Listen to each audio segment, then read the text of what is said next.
The music was loud, but I felt completely alone. I stood near the back of the engagement hall, holding a small gift bag in my hands. People brushed past me, laughing, smiling, calling each other's names. No one said mine, not once. I kept my shoulders straight and my face calm, but inside, my chest felt tight. Like I couldn't breathe properly. I had arrived 10 minutes earlier. 10 long minutes of being invisible. Waiters walked by without asking if I wanted a drink. Family members I grew up with looked right through me, like I was part of the wall. I watched my cousin Emily across the room glowing in her white dress, laughing with her fiancé Mark. Cameras flashed. Everyone surrounded her. Everyone except me. I told myself to wait. Maybe she'd notice me soon. Maybe this was just bad timing. But deep down, I already knew the truth. I shifted my weight and looked around the room. Gold balloons. White flowers. A big banner that read Emily and Mark Forever Begins. Everything was perfect. Too perfect. And I didn't feel like I belonged in any of it. My name is Lainey. I'm 27 years old. I'm not dramatic. I don't like attention. I'm the kind of person who stays quiet, who helps from the background, who doesn't ask for much. That night, all I wanted was a simple smile. Hello. Some sign that I mattered. I didn't get it. Emily walked right past me once. Our eyes almost met. Almost. Then she turned her head and pretended not to see me. My stomach dropped. I felt stupid for coming.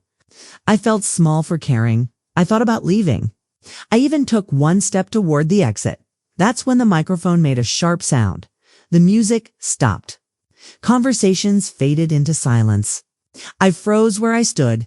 An older woman slowly walked toward the stage. She held the microphone with steady hands. Her silver hair was neatly pinned back. Her back was straight, her eyes sharp. This was Grandma Margaret, Mark's grandmother. The woman everyone respected. The woman no one interrupted. The room grew quiet. She cleared her throat.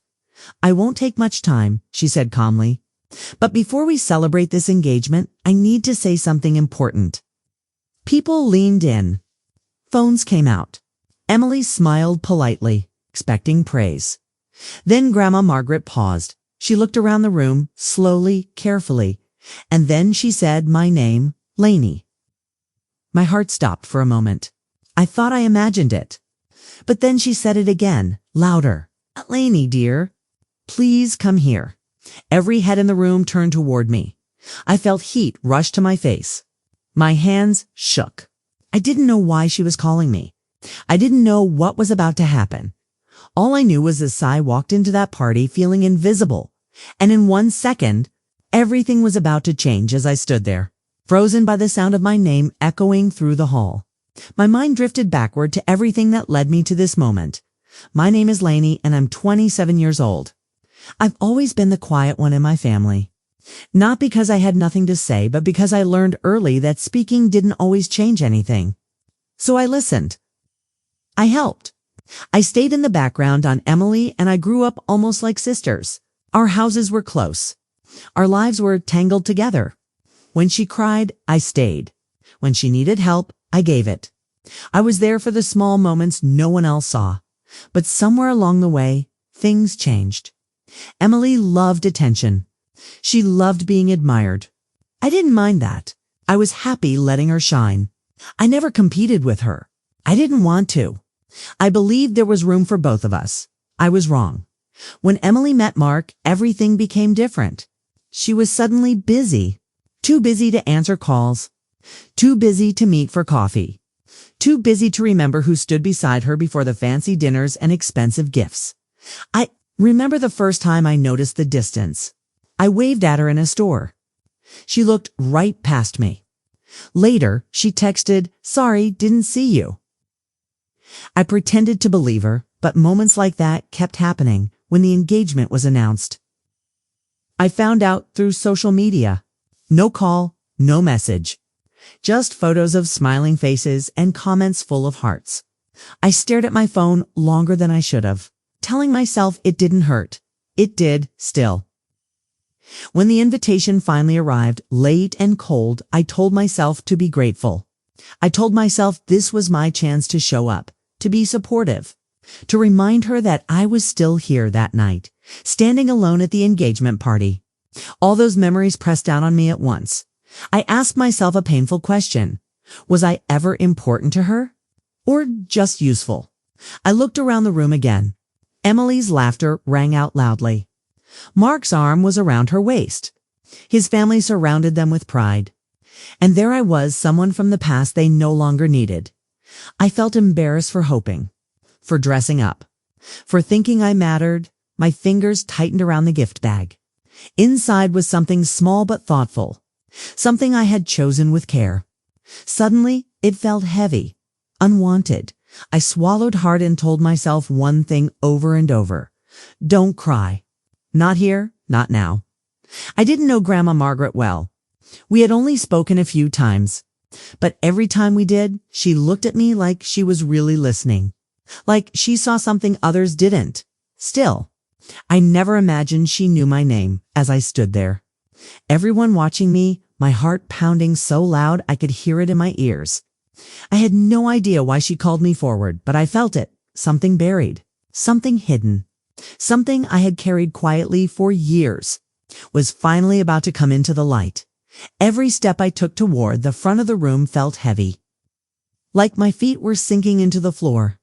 The crowd slowly parted as I walked, all eyes fixed on me. I could hear whispers, soft but sharp, cutting through the silence. Who's that? Why is she coming up? Isn't that Emily's cousin? I kept my head down. My heart was beating so fast I was afraid it might show through my dress. Emily's smile was gone now. Her face looked tight, confused. Her mother Linda leaned toward her and whispered something I couldn't hear.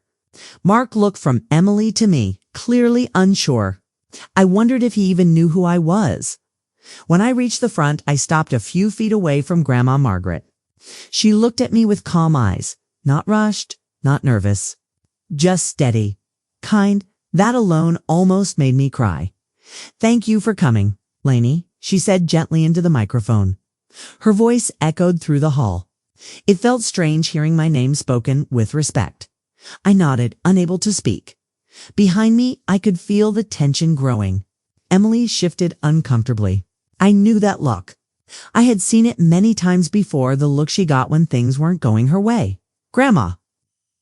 Margaret turned back to the crowd.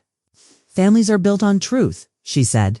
And tonight, I feel we need a little honesty.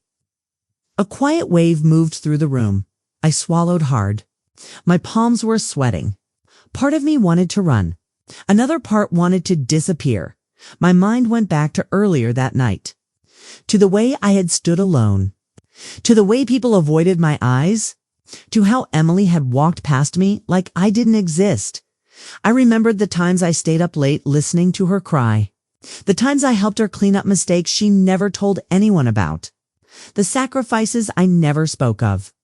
And now, this, Grandma Margaret paused, then looked directly at Emily. There are people in this room who have given more than they received, she said calmly. People who helped quietly, without asking for praise. Emily's face turned pale. Linda crossed her arms. Mark frowned slightly, clearly confused. My chest tightened. I didn't know what was coming, but I felt the weight of years pressing against my ribs. I wanted to scream, please stop. I wanted to scream, please continue. The room was so quiet I could hear glasses clinking at the bar in the back. Grandma Margaret leaned closer to the microphone. Lainey, she said again, softer this time, has always been a woman of quiet strength. Something broke inside me. No one had ever described me like that before. Not out loud, not in front of others. I felt my eyes burn. But I forced myself to stay still. Then I heard someone behind me scoff quietly. I didn't need to turn around to know it was Emily. In that moment, I realized something. It's painful and clear. This wasn't just about being ignored at a party. This was about years of being erased. And whatever Grandma Margaret was about to say next, there was no stopping it now. Grandma Margaret took a slow breath before speaking again. Her hand tightened slightly around the microphone. I could tell this wasn't easy for her, but she was steady. Certain. There's a story I've never shared publicly, she said, because I didn't think it was my place. Until tonight. My heart thudded so hard it almost hurt. Mark straightened beside Emily. His smile was completely gone now. Emily's fingers curled into the fabric of her dress. This story goes back 3 years, Grandma Margaret continued, to a time when Mark's life was falling apart. I felt my stomach twist. Mark looked stunned. Grandma, what are you talking about? She raised her hand gently, asking for patience. Mark was struggling then. She said, no job, no direction. He didn't want the family to worry. He didn't even tell me how bad it was. The room stayed silent. Every single person was listening now. Grandma Margaret turned slightly toward me, and it was Lainey who stepped in, felt the air leave my lungs. A soft murmur spread across the room. She was working 2 jobs at the time, Grandma Margaret said. Still, she helped Mark rewrite his resume. She connected him with a company through a friend of hers. She even helped him prepare for interviews. Mark's eyes widened. He stared at me like he was seeing me for the first time. I didn't know your name back then, Grandma Margaret added, but I noticed your character. Emily shook her head slightly. That's not, she started. Grandma Margaret looked at her sharply. Emily fell silent. What troubles me, Grandma Margaret continued, is that later, when Mark succeeded, someone else took credit for that support. The room gasped. My hands trembled. I hadn't planned for this. I hadn't wanted this. I had buried that chapter of my life because it hurt too much. Mark turned slowly toward Emily. You told me you helped me, he said quietly. Emily's face flushed. I supported you emotionally, she said quickly. Grandma Margaret nodded. Support is important, she said, but truth is more important. My chest felt tight. Tears filled my eyes, but this time I didn't stop them. I finally spoke. My voice shook, but it was clear. I never wanted credit, I said. I just didn't expect to be treated like I didn't exist. The room felt heavy. Thick with realization, Linda looked stunned. Guests exchanged looks. Phones were slowly lowered. Emily stared at the floor. Grandma Margaret placed a gentle hand on my arm. Lainey, she said softly, you deserved to be acknowledged. And tonight, I wanted that to happen. I stood there, exposed and shaking, but also lighter. For the first time in years. The truth wasn't mine alone to carry. And I could feel it. The shift in the room. The balance had changed. After Grandma Margaret finished speaking, no one clapped. No one laughed. The silence felt heavier than any noise could have been. I stood there, my heart still racing, my cheeks warm from tears I didn't bother to wipe away. For years I had carried that truth quietly. I had told myself it didn't matter. That credit wasn't important. But standing there, finally seen, I realized how wrong I was. Mark broke the silence. Lainey, he said, his voice low, confused, almost hurt. Why didn't you ever tell me? I looked at him and took a slow breath. Because you were happy, I said. And I didn't want to take that away. I thought being kind was enough. Emily lifted her head then. Her eyes were red, but not from sadness, from fear. You're making this sound bigger than it is, she said quickly. I didn't lie. I just didn't correct you. Those words hit me harder than I expected. I turned to her for the first time that night and really looked at her. The girl I once protected. The girl I once trusted. You let me disappear, I said softly. That was the lie. Emily opened her mouth, then closed it again. She had nothing left to say. Around us. People shifted uncomfortably. Some avoided my eyes. Others looked at me with something new. Respect. Maybe even guilt. I could tell they were rethinking moments they had ignored before. This was the part K-Pool call revenge, but it didn't feel sharp or cruel. It felt quiet. It felt honest. Linda finally spoke. We didn't know, she said stiffly. I nodded. You didn't ask. That was all. I could have said more. I could have listed everything I gave, everything I lost every time I chose silence to keep peace. But I didn't. I didn't need to. Grandma Margaret squeezed my hand gently. "You've said enough," she whispered. And she was right. I stepped back from the microphone. The room seemed different now, smaller, less powerful. I wasn't invisible anymore, but I also didn't feel the need to stay. I picked up my gift bag from the floor. For a moment, I considered leaving it behind. But then I realized something important. That gift wasn't for Emily. It was for the version of me who still believed. Kindness meant accepting disrespect, so I took it with me as I walked toward the exit. Mark called my name again. Lainey. "I'm sorry," he said. I stopped, turned slightly, and nodded. "Thank you for saying that." I didn't wait for Emily to speak. I didn't wait for apologies that might never come. I walked out with my head high, my heart bruised but steady, and as the doors closed behind me, I felt something I hadn't felt in a long time. Peace. Not because I won, but because I finally chose myself.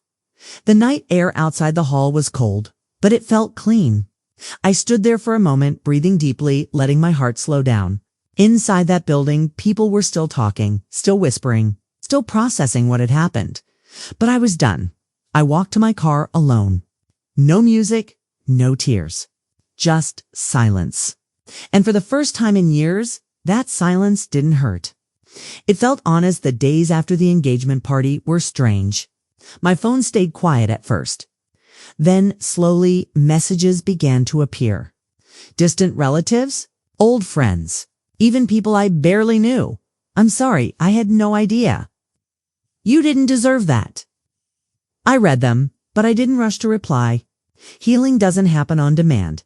Emily sent a message too. Long, careful, full of excuses. She said she never meant to hurt me. That things just got complicated. That she hoped we could talk someday. I stared at the screen for a long time. Then, I put my phone down. Not because I hated her, but because I finally loved myself enough to pause. Mark reached out later. He thanked me. He said Grandma Margaret had been right. He admitted he had built part of his life on a story that wasn't true. He sounded ashamed. Honest, I told him I wished him well. And meant it. Life didn't suddenly become perfect after that night. I didn't wake up famous or rich or admired by everyone. But something important changed inside me. I stopped shrinking. I stopped explaining my worth. I stopped waiting to be invited into spaces that never wanted me to sit at the table. Weeks later, I met Grandma Margaret for tea. She held my hand across the table and said the world doesn't always reward kindness, but it always remembers truth. I carry those words with me now. That engagement party didn't give me revenge in the way movies show it. No shouting. No dramatic exits with applause. Just a quiet truth spoken at the right moment. And sometimes, that's stronger than anger. If you're listening to this and you've ever felt invisible in your family, your friendships, in your own life, I want you to know something. Being quiet does not make you weak. Being kind does not make you foolish. And standing up for yourself does not make you cruel. It makes you free. Thank you for listening to my story. If this story touched you, take a moment to like this video, subscribe to the channel, and share your thoughts in the comments. I'd love to know, have you ever been ignored until the truth finally spoke for you? Sometimes all it takes is one voice, and sometimes that voice finally says your name.